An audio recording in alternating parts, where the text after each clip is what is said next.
Railway कार्य करुवा running staff और विभिन्न रेल कर्मचारी विभिन्न दाबी पूरण नहीं आगामी 18 तारिख दिन ईस्ट कोस्ट रेलवे श्रमिक कांग्रेस संबलपुर डिविजन पक्षर 48 घंटिया अनशन एने आज ईस्ट कोस्ट रेलवे श्रमिक कांग्रेस कार्यालय श्रमिक कांग्रेस डिविजनाल साधारण संपादक मोहम्मद रफिक एक सांबादिक सम्मिलन में गणमाध्यम को सूचना देइछन्ति। से कहिछन्ति जे पूर्वरु मध्य ईस्ट कोस्ट रेलवे श्रमिक कांग्रेस पक्षर एहार जातीय स्तरीय पदाधिकारी माने रेलवे उच्च पदस्थ अधिकारी एही 7 दफा दाबी पूरण नहीं आलोचना करने सह चिट्ठी माध्यम सूचित कर सारी तेबे मध्य दाबी पूरण होई नथिबा बेले आसंता 18 तारिख सुधा जदि दाबी पूरण नहीं कोनोसी पदक्षेप निया न कले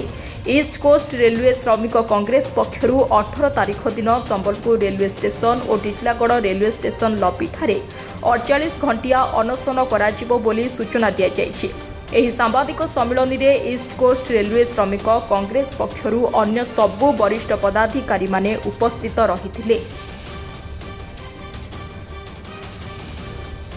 12/11/2024 आम general secretary Shri RC Sahu sir केतेटा दाबी नहीं जनरल मैनेजर को चिट्ठी करते रिगार्डिंग रनिंग स्टाफ मान जेन अत्याचार होचे तार परे 4/3/2025 भी से चिट्ठी देते किसी रिप्लाई नहीं आला।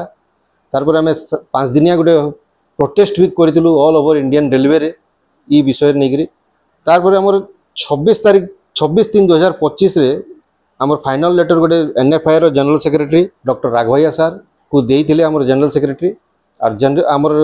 एनएफआई रो general secretary Raghavaiah sir railway board chairman को भी से चिट्ठीटा को देछन रिगार्डिंग ईस्ट कोस्ट रेलवे रो जेन रनिंग स्टाफ मान जेन बर्निंग इश्यूज